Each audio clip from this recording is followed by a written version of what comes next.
It's another Wednesday. That means it's another Web DM. I'm Jonathan Pruitt, as always, Jim Davis. I'm gonna pick his brain today, find out what it takes to be a Dungeons & Dragons Dungeon Master. So let's get rolling.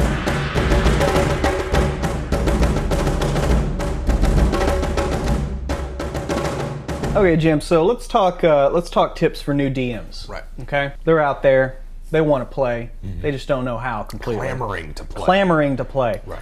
So, what parts does the DM play? Like, it's intricate. There's a lot of overlapping roles that a DM has. They are sort of the arbiter of the rules. They have sort of the final say over what the rule, if there's any rules disputes that comes up.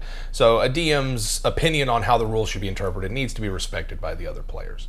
It just does. And at the same time, the DM needs to be sensitive to the fact that when it comes to rulings, that they have more power in this sort of, in the game, and need to be sensitive to that as well. So don't go and just nerf a player's abilities just because you don't like it. Consider how it affects them before you do it. But they do have the final say, though. They do have the final say. That's just what comes with the role. They also act as the through their descriptions of the environment and situations, they act as the PC's senses. The player needs to know what options available there for them, what the environment's like, and that's where the interaction. Does my character see this? What does this look like? I interact with this. And then it's up to the DM to be open, clear, and to not assume anything, I think, is the biggest part. It's very easy as a DM to, like, you've got your notes and you've got the map and you've got everything else all out in front of you, and it's very easy when sort of describing what that environment is like to assume things that the players just must know because you have access to information they don't. So you should always give the players the benefit of the doubt. Did I explain this well enough to them? Did they understand that this room contained these features in it or that kind of description?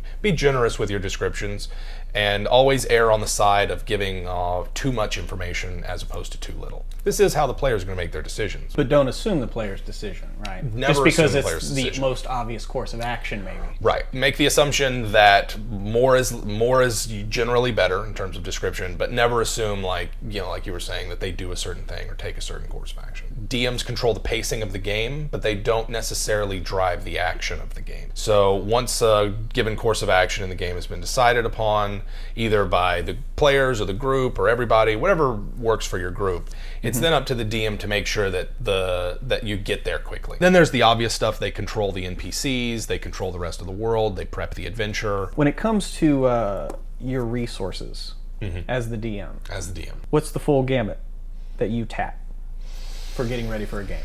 So for any individual game, I want a list of names so that I can come up with NPCs on the fly.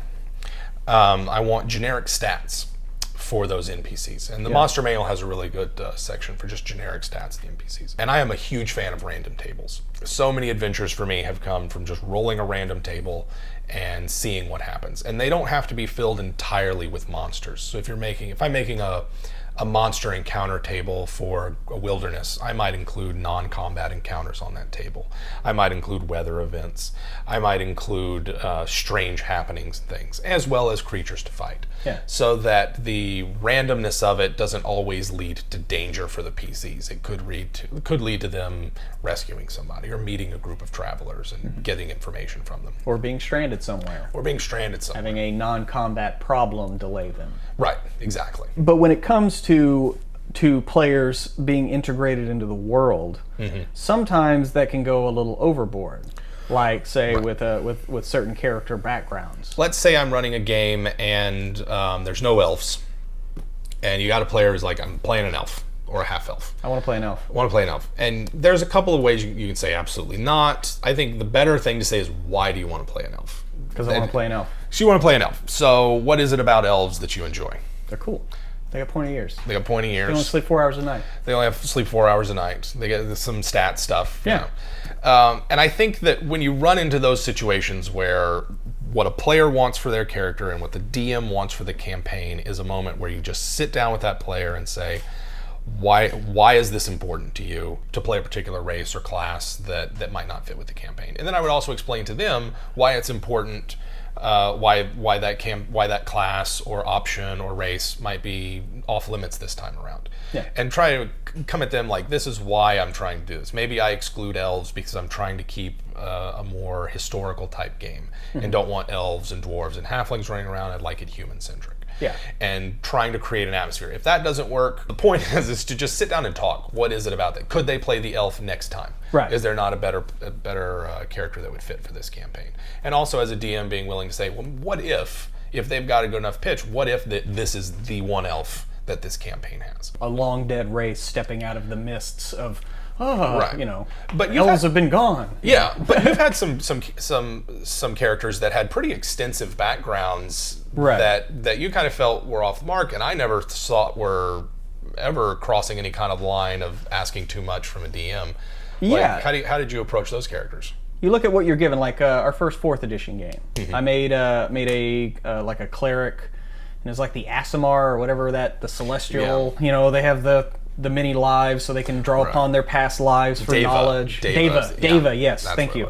But Elvedine, and him, it was him and 5 of his Deva brothers who were beseeched by this angel Voronskaya to eradicate evil. And in this particular campaign, he was reincarnated and returned to his ancestral training place, and the other 4 didn't. Right. So now he needs to go find his brothers, who you then turned into the main villains that we were fighting. Yeah. And, it's a pretty epic character background, you know. But all it does is give you more info, more hooks. Yeah. For campaign, for adventure ideas. And that's a really good way to approach player background, is to give your DMs enemies, to give your DMs ammunition that will help you feel like more part of the campaign. And so having those 4 enemies, it's like, all right, well, who are they? Right. How do they fit in? Are they redeemable? Are they not? Yeah. Really lets that character and this campaign mesh well and create a more memorable experience. Exactly. But what is it like as a DM when you step over that line? What you want to do when you're creating your background is to not have the most interesting thing have already happened.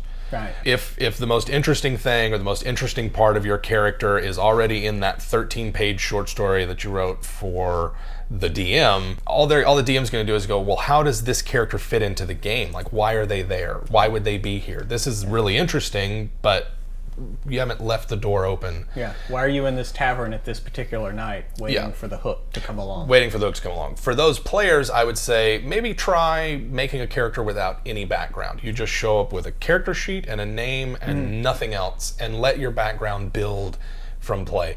Oh, you guys from that town too? I'll be from that town. Or I know someone from there, or this happened. I was at that thing. Yeah. And just having it build organically. When it comes to playing, and we talked about pacing earlier, what are some of the mechanisms that you like to use for pacing? Not only like campaign, but down to the adventure, each session, even down to a particular scenario or encounter, even down to the round. So there's a lot of different ways that you can control pacing. Table talk has always been one. This happens, I guess, more with players who are also friends outside of the game, where getting together and playing isn't just the game, it's also a social experience that they have, that they're getting together and talking. So you can say, like, all right, if it's not your turn, no table talk. If you guys want to talk about the movie that you saw, let's wait till there's a break.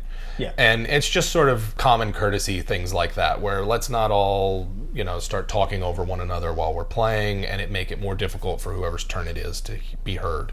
There's little things like making sure that the players know what their spells do. I find spells and just dealing with them and the descriptions and what happens, particularly if it's more than just I do this amount of damage and then move on. It can always be a little time consuming. So round to round, as a DM, you can make sure that you're familiar enough with the spells that if you need to, you can kind of wing it, or at the very least know enough that it's like, all right, this is what happens, and then we move on. We might go back later and see, if there was something we missed. If it's a rules question and you've got a player at the table, or you're one of those DMs that just has an encyclopedic knowledge of the rules, that's great.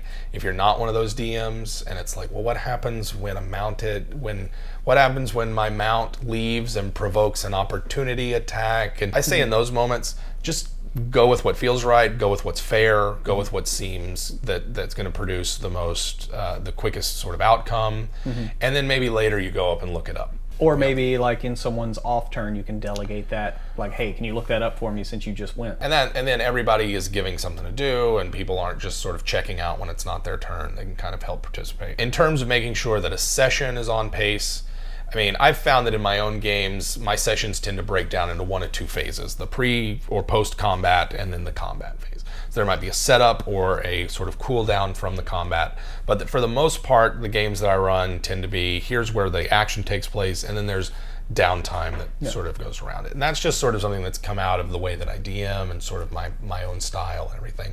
Some DMs will mix it up more, and there'll be little combats and little downtimes that happen, or there might be a whole session where it's just downtime, or a whole session where it's just combat. So when it comes to starting a new campaign, Right. a DM has a choice at this point. Yeah. Do you go module, or do you go homebrew? Or some combination, Or some combination. Yeah, and I think that this is a real, there was a time in my life when I would have been like homebrew all the way, forget the module. That modules were for suckers, that they were for DMs who didn't have the creative chops to make their own adventures, and I don't believe that anymore. I think that's a load of horse shit, quite frankly. The modules exist for people who don't have enough time to make their own stuff, who want to sort of feel like that using module as an idea generator to sort of kickstart their own game. Yeah. So when a DM is sort of sitting down and going, should I run a module or should I run a home game? They shouldn't feel, if they don't want to do a homebrew, that they're somehow less of a DM or not as creative as a DM or not as skilled as a DM. That just forget all about all that. Module's just a set of ideas that comes pre-packaged that you can use, and it then becomes up to you how much you want to make it your own. Thanks again for watching WebDM. We're going to have new ones every Wednesday. Tell your friends. Come back next week.